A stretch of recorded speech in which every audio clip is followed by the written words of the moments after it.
Hello, faithful, and welcome to a new edition of White Throne Metal Radio's Important Album Series. I'm your host, Keven Crothers, station manager for White Throne Metal Radio and staff writer for Heaven's Metal magazine. Hey, today I want to talk about a record that a lot of people, I'm sure, are going to go, who? Who are they? I've never heard of them. Why are they important? It's going to be one of those, I think, you either know it or you don't. And unfortunately, many don't. It is a lost gem. It is when I heard this record back in 2009, 2010, it spoke to me in many ways. It moved me spiritually in many ways. It brought comfort and hope. And there are many times where I'll say the song did that, maybe a track or two, a band's discography, but this album in particular to me was important. And many of you will probably scoff, and fine. If you want to scoff, and no problem. But I'm talking about Orphan Project, and the album is called Spooning Out the Sea. Released back in 2009. It is progressive, melodic hard rock with heavy metal overtones. Criminally underappreciated.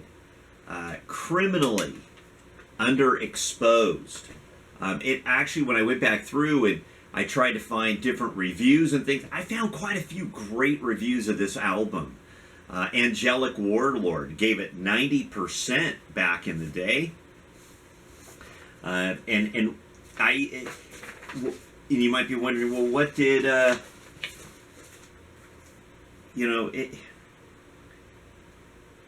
Andrew Rockwell had this to say.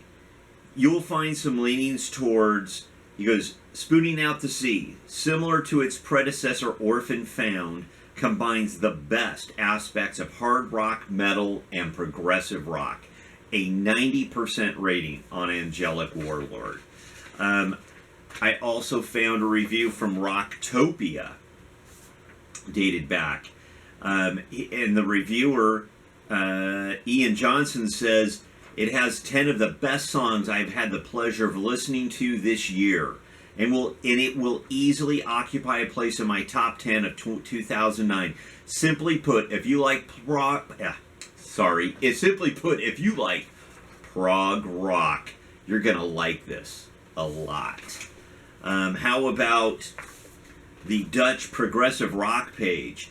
Now, they put out two reviews. Two different reviewers reviewed it, and Jez Roden gave it a 8.5 out of 10, and Bart, I'm gonna butcher your last name, gave it an 8 out of 10. Last name of Kussveller,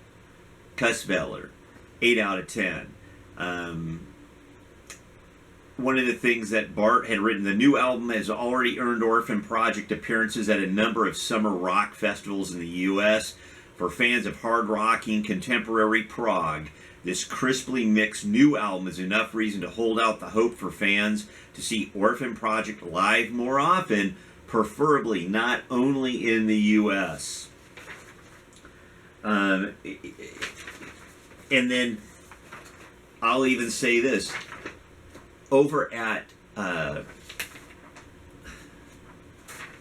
Sea of Tranquility. If you know Sea of Tranquility, been around a long time. Pete Pardo and everybody over there, they write a ton of reviews. This at Sea of Tranquility was reviewed by Butch Jones back in 2009. 4 out of 4 stars. It says, where to go here? It says a record that will find a home with fans of Dream Theater, even Kansas, Breaking Benjamin, Evanescence. Melodic is the word that keeps coming to mind. They've incorporated elements of prog rock, hard rock, and even some slight metal overtones. It's all done with a great deal of melody, and they make it all work quite well. Their vocals over that keyboard element of texture just completely adds another dimension of melody that works with whatever genre the song wanders into. Spooning Out to Sea is just a pleasurable record to listen to, and with each song being different than the next, Orphan Project provides you with a nice voyage to go out on. Close your eyes and take a listen. 4 out of 4.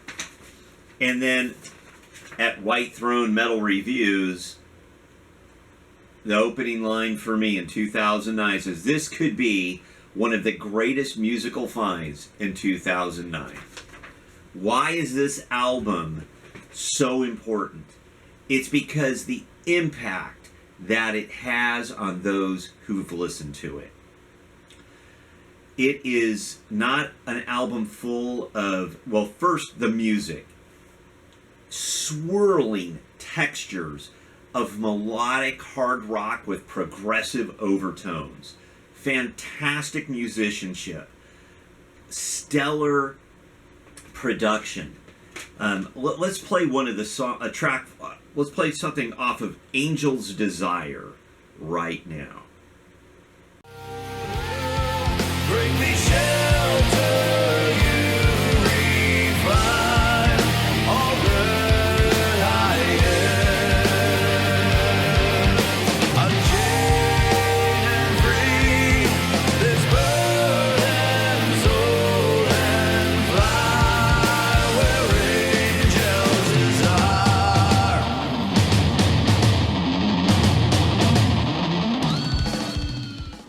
A great way to get that whole vibe. You know, it's solid songs all the way through. Here's something off of another song. The song is called Fallen. Enjoy this.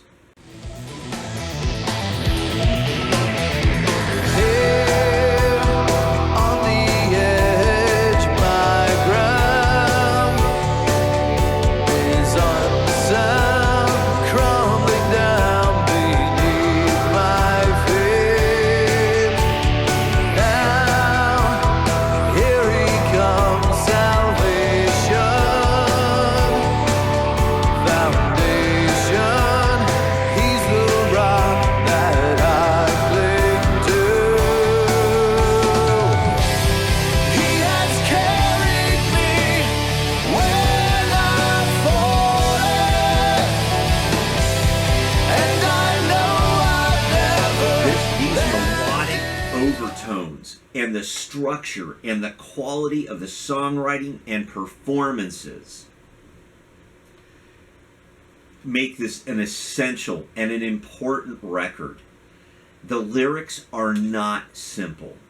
They're not 10 songs of, can I just say it? It's not 10 songs of Jesus loves me, this I know, for the Bible tells me so.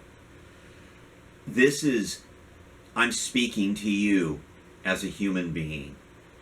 You know, when you go back and you look at the Psalms, I remember Glenn Kaiser one time from the Res Band saying there are 57 Psalms of lament, blues, pain, not easy answers, but, you know, hitting us with, you know, on a level where we as human beings can relate and can absorb.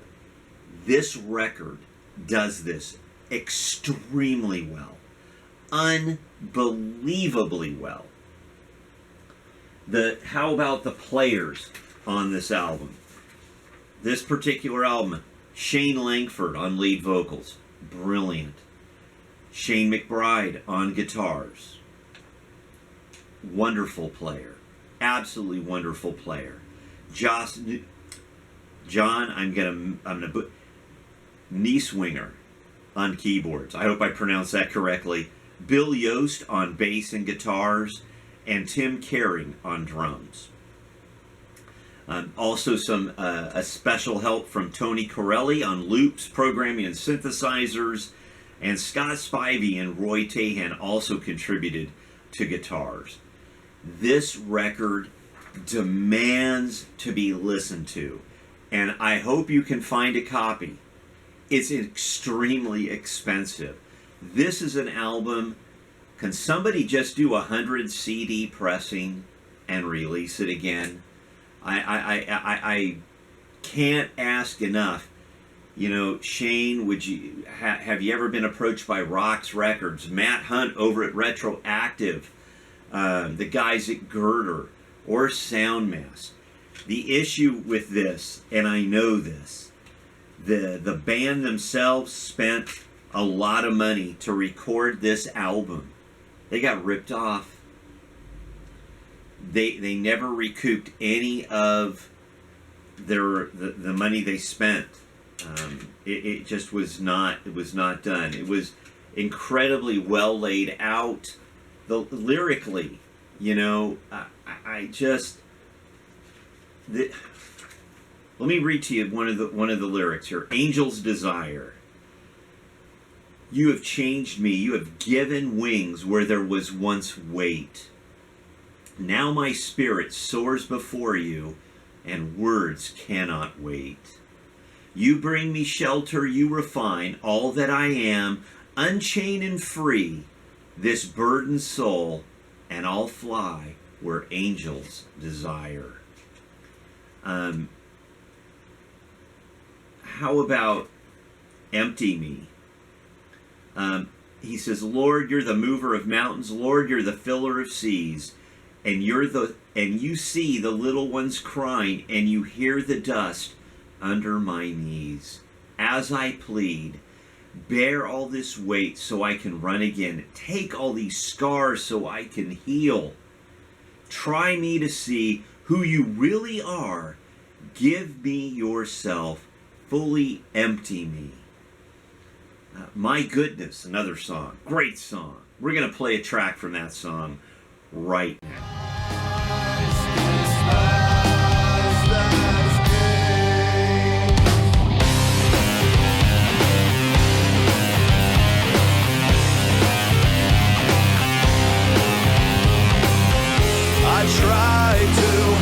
I die to start again. Remake this and change this bitter end. You know, all that I've done and all my goodness and all I've made is burning away. My righteousness is filthy rags now, and my sacrifice despised as Cain's. I die to start again, remake this and change this bitter end. When all things become new, will this curse be gone? Can you take this away? Someone needs to right this wrong. The lyrics on this record and the passion and drive. This album is important. You may listen to it, it may not move you musically. I understand that. But it did me. And I know it did many other people. But this is an important record and deserves not to be forgotten because it wasn't released on a major label. Orphan Project, Spooning Out the Sea.